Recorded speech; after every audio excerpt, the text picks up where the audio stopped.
નમસ્કાર મિત્રો, અમારા નવા વિડીયોમાં આપ સૌનું હાર્દિક સ્વાગત છે।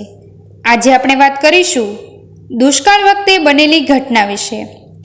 છપ્પનના પાટા એ કહેવત ખરી જ બનેલી છે। છપ્પનના દુષ્કાળે ઘણા કુટુંબોને તારા જ કરી નાખ્યા, પણ કણબીને ભરવાડ એ બે કોમને તો સાવ ઉજ્જડ જ કરી મૂકેલી। ગોવો રબારી પણ એ ઝપટમાં જ આવી ગયેલો। નાના મોટા 150 જીવમાંથી તેની પાસે માત્ર 14 જીવ ઉગર્યા, જેમાં 7 ગધેડા, 1 ઘોડી અને 6 ગાય હતા।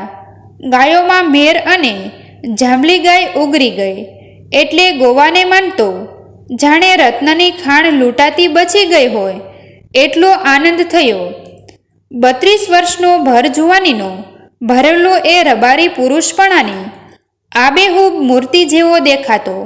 માથે લાલસોળ શેલું, બંને હાથે કડા, ખંભે રંગબેરંગી ઊનના કુમતા મૂકેલો ધાબળો, 5 આંગળીએ સોના રૂપના વેઢ, હાથમાં કડિયાળી પાતળી પાકા વાંસની લાંબી લાકડી, કાનમાં ફૂલ, આંખમાં કાળો સુરમો, જરા વળ લીધેલી કાળી ભરાવ મૂછોને કેડે બગસરાની પાતળી પીછોડી, જરાક લાંબુ નહીં, જરાકે જાડું નહીં, કઢંગું ક્યાંય નહીં અને મર્દાનગીવાળું એવું એનું શરીર જોનારની આંખને ઠારે એવા રૂપથી ભર્યું હતું, જાણે નરી સંગે મરમરની મૂર્તિ કોતરી હોય એવી, શિલ્પીની કલ્પના જેવી, અજંટાની અણીશુંધ રેખામાંથી બની હોય તેવી એની જુવાન સ્ત્રી પૂનાના અંગે અંગમાં પણ અથોક રૂપ ભર્યું હતું। આ સુખી અને પ્રેમી યુગલ પોતાના જીવમાંથી પોતાનું ગુજરાન ચલાવ્ય જતું અને વખત આવીએ પશુધન વધારવાના સ્વપ્નના ઘડીને આનંદ પામતું। ઘર આંગણે ઉદ્યોગ હતો, હૈયામાં સંતોષ હતો અને જીવનમાં સરળતા હતી। હંમેશનું હંમેશ સુખી જીવન વિતાવનાર ઉદ્યોગી સ્ત્રી પુરુષની માફક આજના કરતાં કાલના જીવનમાં એમને વધારે ને જુદો આનંદ મળતો। એમનું ગરીબ ઘર ભાઈ ભાંડુ જેવા પશુ અને સરળ હૃદય સૌમાં એક જાતની શાંતિ પથરાયેલી હતી। સવારમાં રબારી રબાણ વહેલા ઉઠી ગાયો દોહેને રબાણ દૂધ વેચવા જાય ત્યારે રબારી શિરામણ કરીને પોતાના નાના ધણમાં આઢે। બપોરે નદી કાંઠે જ્યારે રબારી મીઠા પવનના ઘૂંટડા પીતો હોય ત્યારે આખી સીમને રૂપથી મઢી દેતી રબારણ રોટલા લઈને આવતી હોય। શેડ કઢું દો, દૂધને રોટલાનું બટકું, એવી રીતે બપોરનો ગોવાનો ભોજનક્રમ ગોઠવાયેલો હતો। સાંજે સીમનો ઠંડો પવન લેતા બંને પાછા વળે અને ઘેર આવીને ઢોર દોહી દનિયાને સાચવે, વાળું કરીને ઓસરીમાં ખાટલા ઢાળીને સૂઈ જાય। જાંબલી ગાયને ડોકે બાંધેલી ટોકરી ગાય માથું હલાવે એટલે વારંવાર વાગ્યા કરે અને મીઠા લાગતા અવાજમાં બંને જણા સુખેથી ઊંઘી જાય। પૂના દરરોજ સવારમાં એક ચાની હોટેલે દૂધ દઈ આવતી। ચાની હોટેલ પાસે ભજીયાવાળાની દુકાન હતી, ભજીયાવાળા પાસે પાનની દુકાન હતી। આવી રીતે ચા ભજીયાને પાનની ત્રિપુટીનો મેળ આ જમાનાના વર્તમાનપત્ર રાજકારણ અને ચૂંટણીના મેળ જેવો તે જગ્યાએ જામ્યો હતો। એટલે એ સ્થળે શોખીન આળસુ ને ચેલસબીલાની જમાવટ થતી।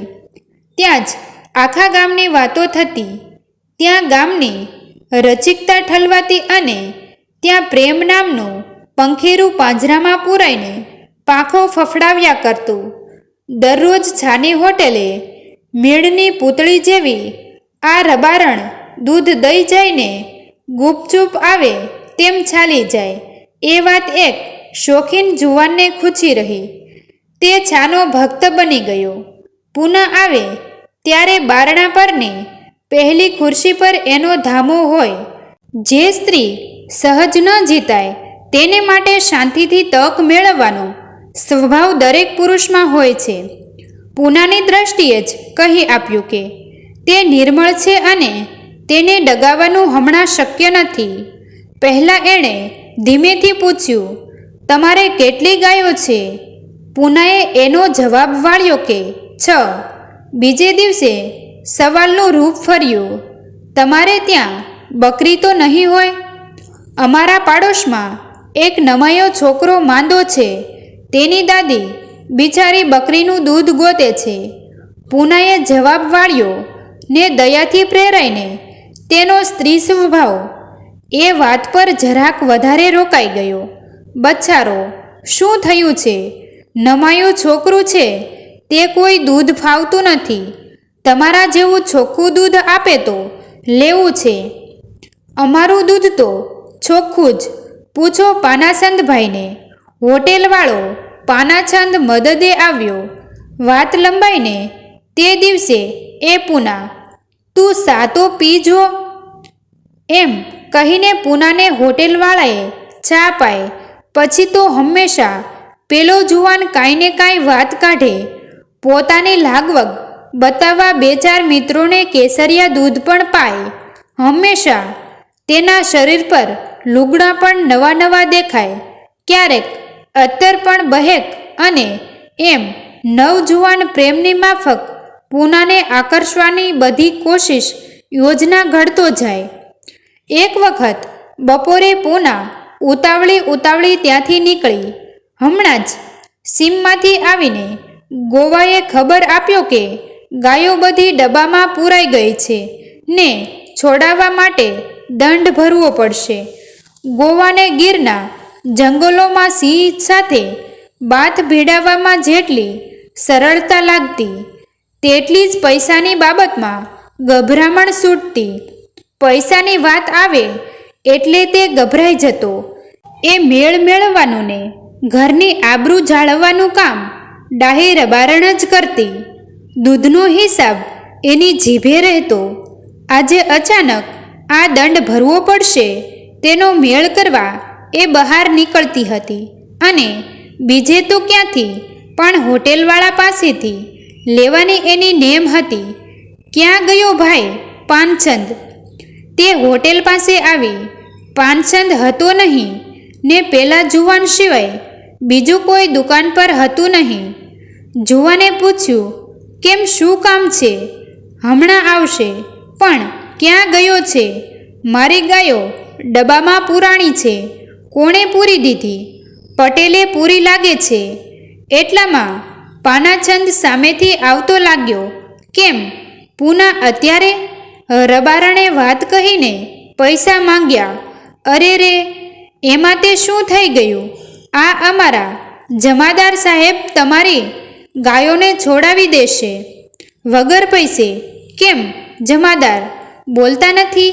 પેલા જુવાને મીઠા હાસ્યથી જવાબ વાળ્યો ને તરત જ ઊભો થઈ ચાલો તો કોણ એમ નાહક હેરાન કરે છે. એટલું બોલીને પૂના સાથે ચાલી નીકળ્યો. પૂનાનું ઓળખાણ ત્યાર પછી વધતું ચાલ્યું. તે જુવાને વગર પૈસે ગાયો છોડાવી દીધી.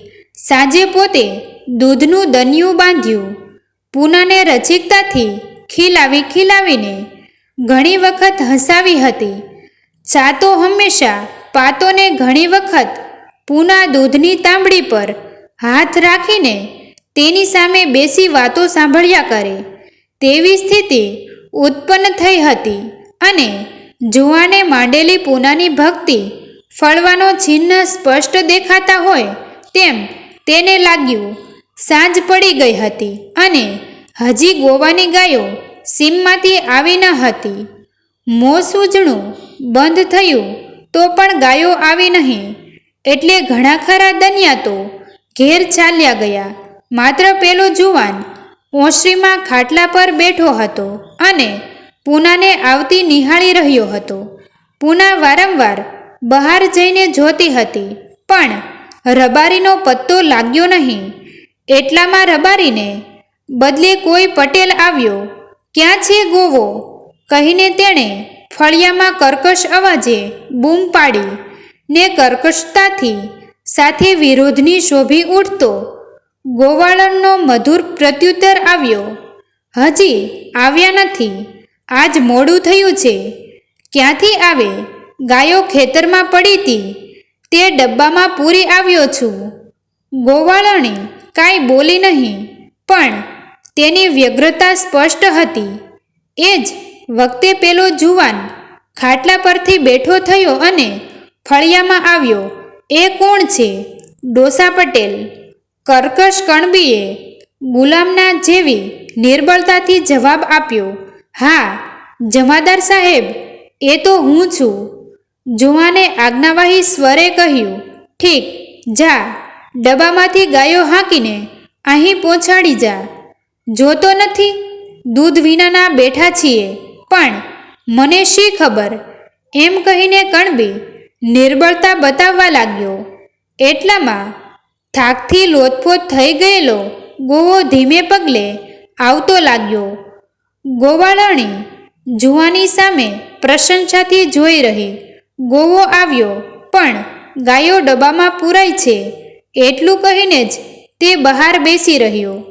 પૈસાની વ્યવસ્થા કરવા જતાં પૂનાનો જીવ બળીને રાખ થઈ ગયો અને એને ખબર હતી, એટલે વધારે ન બોલતા ચૂપ જ રહ્યો. જુવાનો સ્વર જરા વધારે સત્તાદર્શક બન્યો. ડોસા પટેલ, ગાયો હાંકી લાવો છો કે હું ડબ્બે ધક્કો ખાઉં? કહ્યું હાંકી લાવું, હાંકી લાવું કહીને કણબીએ ગોવાને જ પોતાની સાથે આવવા ગોવો ગયો. પૂના પ્રશંસાથી જુવાન તરફ જોઈ રહી. અકરારણ એ ઉપકાર કરી રહ્યો હોય તેમ એને લાગ્યું અને ગોવાળણીનું નબળાઈમાં કે આભારમાં જરાક મોં મલકી ગયું. તમે આજે ઠીક ખપ આવ્યા. ગોવાળણી તો જુવાન સામે જોઈ મીઠા સ્વરે બોલી, એમાં શું? કહીને જુવાને વાત ઉડાડી, પણ તેની આંખનો સ્પષ્ટ નશો ગોવાળણી કળી ગઈ. તે જરાક આગળ સર્યો ને, આ તમારા દાંતના ચૂડલા બહુ ભારે છે હો, કેટલાના આવે? એમ કહીને ધીમેથી પૂનાનો હાથ હાથમાં લીધો. પૂનાએ મીઠા મૌનથી એને ઉત્તેજન આપ્યું. પ્રગલ્ભતાથી પૂનાના હાથ પર એણે એક મીઠું ચુંબન લીધું. હાથમાંથી પૂનાની નમેલી ડોકને ઊંચી કરી. પૂના પણ જરાક તો ગળી ગઈ.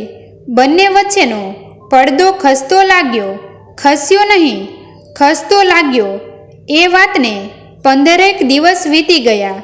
ઘરમાં એક નવી ચિંતા ઉત્પન્ન થઈ.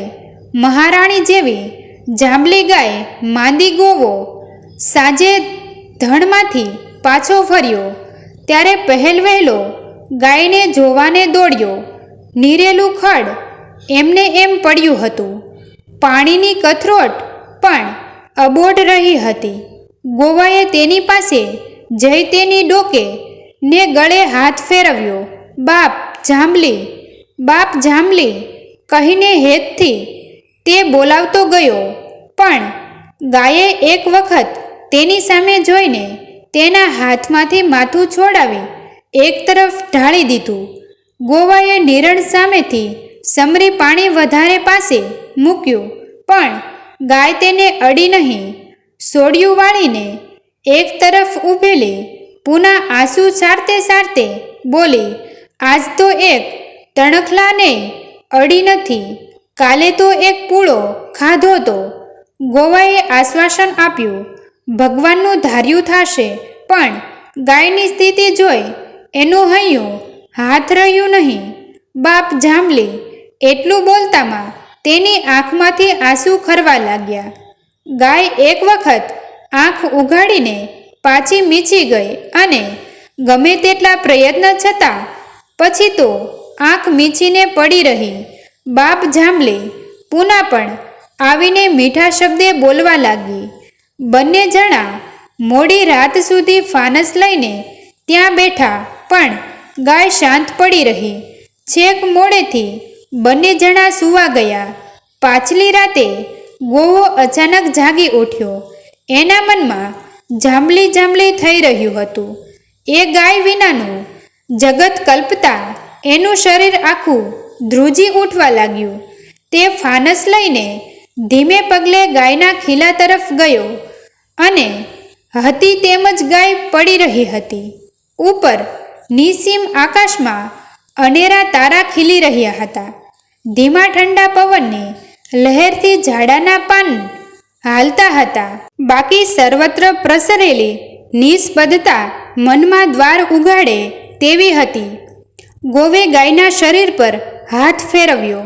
બાપ જાંબલી, બાપ જાંબલી, બાપ જાંબલી એમ 3 વખત હેતથી ગાયને બોલાવી, પરંતુ ગાયે આંખ ઉઘાડી નહીં, કાન ફફડાવ્યો નહીં કે પૂંછડું પણ હલાવ્યું નહીં. ગોવાની આંખમાંથી ખરખર આંસુ ખરવા લાગ્યા. કેટલા વર્ષોનો આ ગાય સાથેનો સંબંધ આજે સેવટનો થઈ જશે અને કાલે સવારે તે પોતાનું નાનું ધણ લઈને નીકળશે ત્યારે મહારાણી જેવી જાંબલી વિનાનો અંધકાર લાગશે.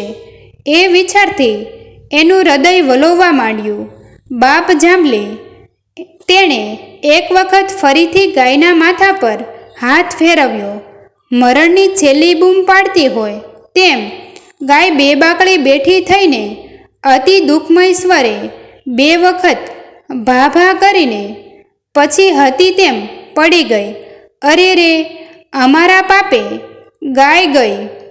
જાંબલી મહારાણી. મહારાણી અને જૂની કથામાં સાંભળેલા કે કોઈ બ્રહ્માણે કહી સંભળાવેલા વચન તેના મનમાં આવીને ઠસી ગયા. ઘણી વખત દુઃખને ઠાલવતું જોઈને એ પાપનું પરિણામ છે એમ માનવીની બુદ્ધિ માણસમાં પ્રગટે છે.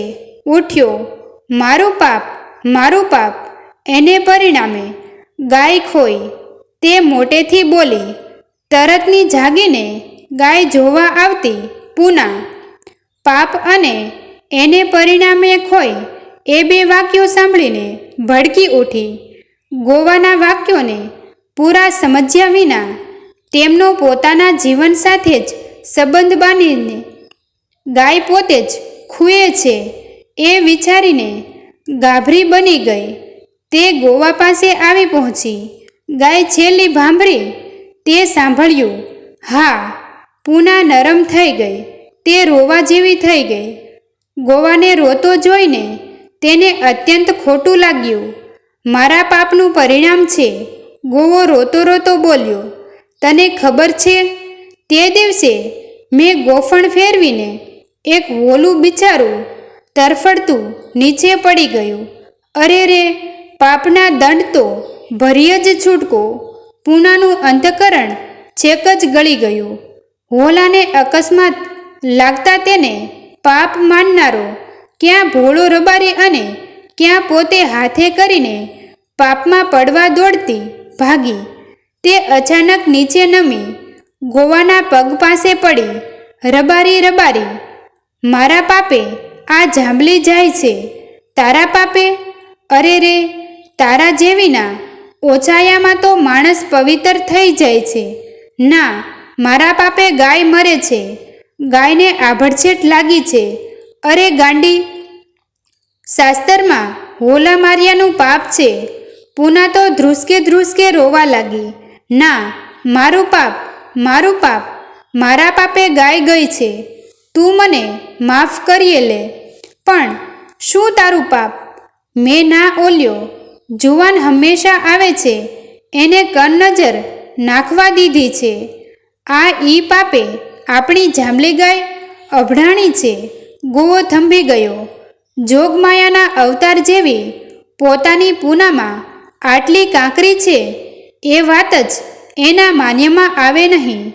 ગોકળી, હવે તું મને દંડ દે. દંડ દેનાર છે દીનોનાથ, પણ રબારણ ભલા કે તો ખરી કે તે મારામાં શી ખામી જોઈ? પૂના ઊભી થઈ.